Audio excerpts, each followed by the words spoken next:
Oke, kembali lagi bersama saya di video saya. Pada kesempatan kali ini saya akan menjelaskan bagaimana sih tata cara panduan tes CPNS ya yang akan dilaksanakan tahun ini. Oke, jadi bagi kalian yang pengen banget ngebet menjadi seorang PNS tahun ini dan lolos gitu untuk setiap seleksinya, kalian wajib tonton video ini sampai akhir. Oke.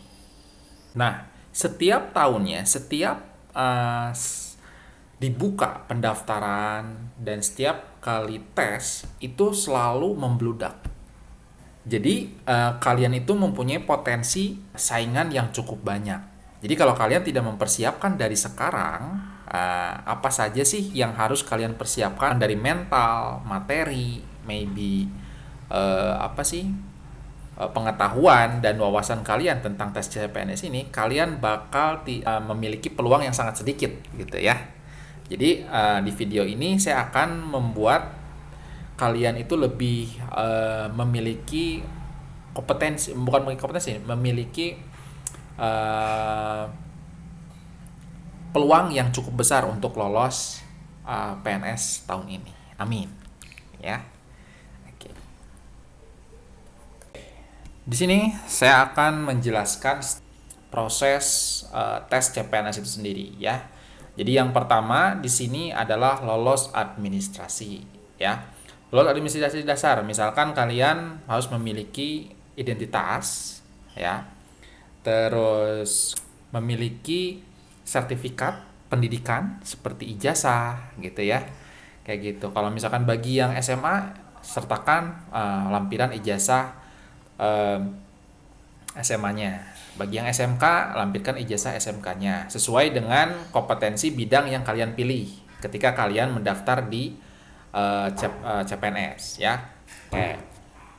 Terus bagi yang kuliah sama ya, kalian harus mendaftarkan ijazah yang sesuai dengan kompetensinya ya. Yang tentunya ijazahnya harus asli ya. Oke.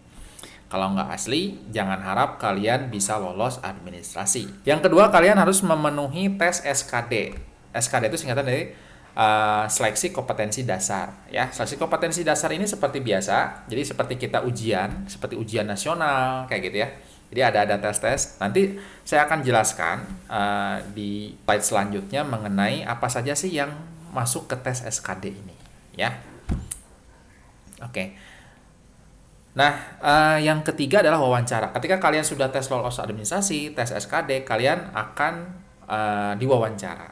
Jadi wawancara itu nanti ada tim yang akan mewawancari kalian, mewawancari tentang wawasan kalian dari dari kalian menjawab pertanyaan yang disampaikan itu, bagaimana kalian menanggapinya ya? Apakah kalian masuk kriteria yang diinginkan oleh tim seleksi atau tidak?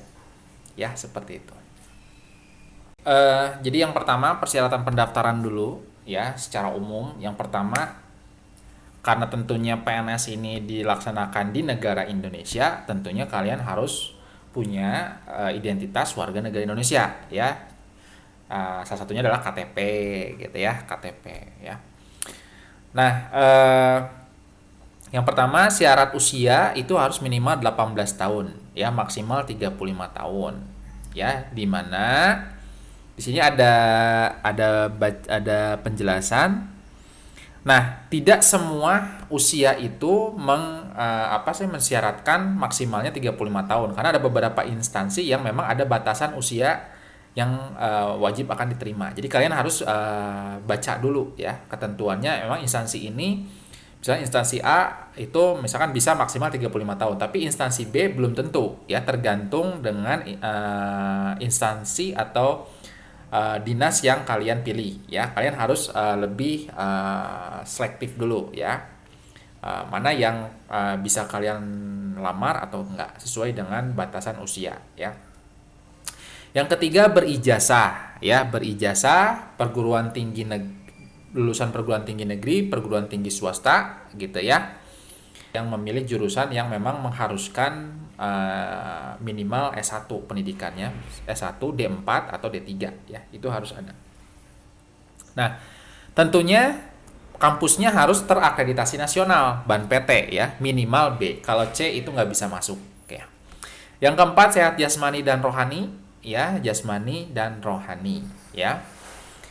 Yang kelima, itu tidak terikat hubungan kerja atau ikatan dinas dengan instansi pemerintah atau badan swasta lainnya. Jadi dalam keadaan kalian itu free, ya, tidak ada keterikatan hubungan kerja, ya.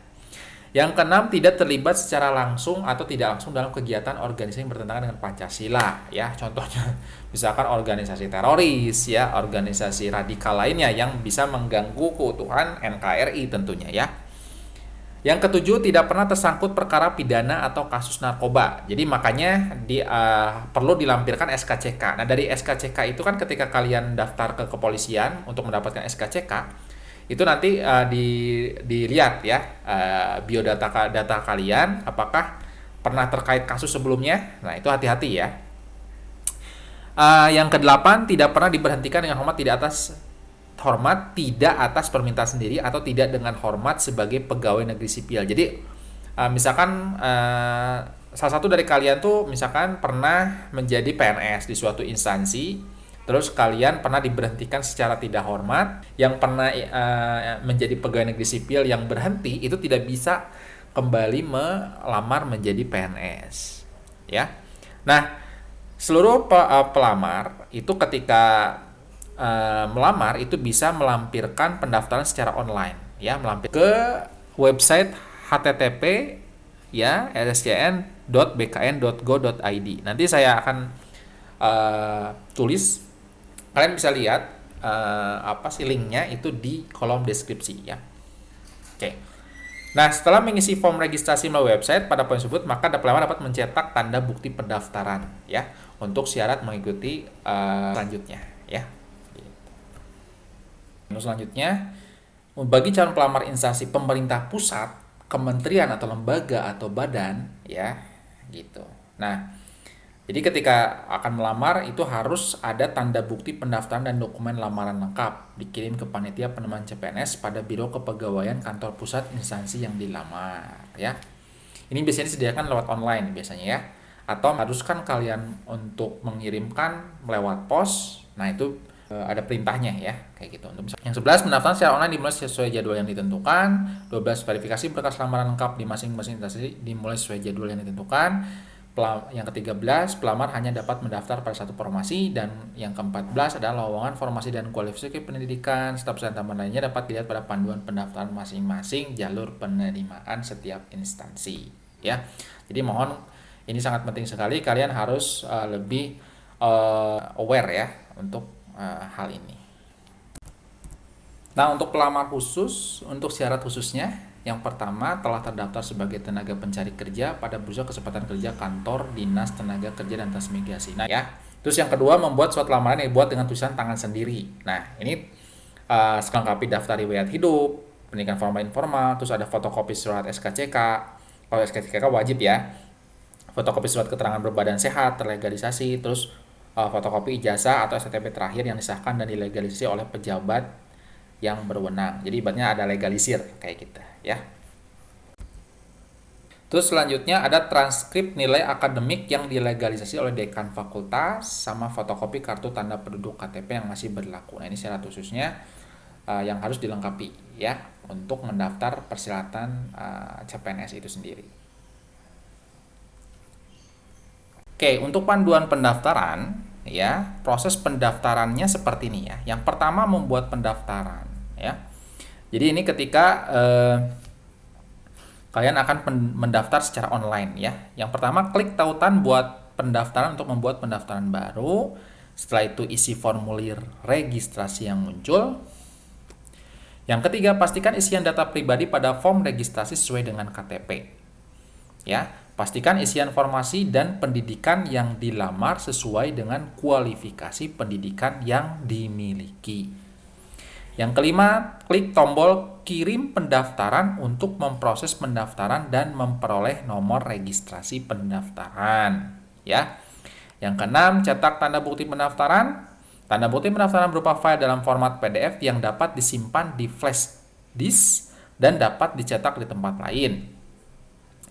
Terus yang terakhir, tanda bukti pendaftaran yang sudah dicetak agar dibawa pada saat verifikasi. Dokumen lamaran di panitia penerimaan CPNS masing-masing instansi. Setelah kalian membuat pendaftaran secara online, lalu kalian lanjut akan melakukan verifikasi dokumen, ya. Jadi yang pertama, verifikasi dokumen dilakukan oleh panitia penerimaan CPNS yang ada pada masing-masing instansi yang dilamar. Yang kedua, dokumen lamaran agar dibawa oleh pelamar yang bersangkutan. Yang ketiga, verifikasi dokumen tersebut untuk memastikan kesesuaian data pelamar pada isian formulir pendaftaran dan pilihan formasi serta pendidikan apakah telah terisi dengan data yang benar. Ya. Jadi dokumen lamaran itu harus dibawa oleh kalian sendiri yang mendaftar, ya, sesuai dengan identitas kalian. Karena jangan dibawa oleh orang tua kalian, oleh anggota keluarga kalian yang lain, nggak boleh ya. Yang terakhir adalah mengikuti ujian seleksi masuk pada waktu yang telah ditentukan. Jadi setelah kalian melakukan verifikasi dokumen di tempat yang telah ditentukan, nah setelah lolos kalian akan mengikuti ujian seleksi masuk pada waktu yang telah ditentukan, ya. Jadi ini kalian bisa lihat tahap-tahapnya ya di alur pendaftarannya ya seperti ini.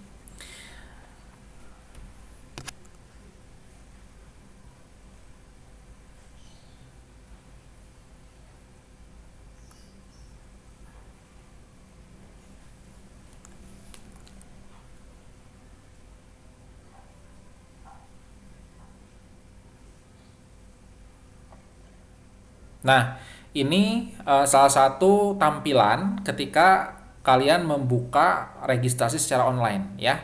Ini tampilan dari si situs yang untuk melakukan registrasi online ya. Ada nomor induk kependudukan, nama lengkap, jenis kelamin, tempat lahir, tanggal lahir, alamat. Kalian harus diisi sesuai dengan identitas yang kalian miliki ya. Nomor telepon yang aktif ya, email yang sesuai ya. Kalau bisa sih yang nyatu dengan email yang ada di HP ya, ketika di email HP. Jadi apa segala bentuk pengumuman itu bisa langsung terkoneksi ya dengan HP Android kalian. Asal institusi pendidikan, nomor ijazah itu harus diisi secara sesuai, akreditasinya apa, nilai IPK-nya berapa. Nah, ini instansi pemerintahnya apa, lokasi kerjanya di mana, milih formasi jabatan yang akan dilamar ya. Jabatan yang dilamar apa, nanti ada pilihannya di sini. Kalian tinggal klik saja ini bagian yang hitam ini nih, segitiga hitam ke bawah. Kualifikasi pendidikannya apa ya. Setelah itu beri tanda centang, lalu nanti klik daftar. Ya, kayak gitu. Nah, nanti setelah itu kalian akan diminta untuk ada kartu tanda bukti CPNS. Nanti keluar seperti ini. Nah, ini nanti kalian bisa print ya, bisa print dan bawa ketika kalian nanti akan verifikasi dokumen ya. Ini nanti bawa ya, di print, tapi dengan print dahulu ya. Kayak gitu. Ya. Mudah-mudahan kalian bisa memahami step-step alurnya akan melamar CPNS ya. Oke, untuk tahap pelaksanaan seleksi CAT CPNS itu nanti akan saya share di video berikutnya. Ya, nantikan video saya selanjutnya. Semoga sukses untuk tahap pendaftaran CPNS ini. Oke.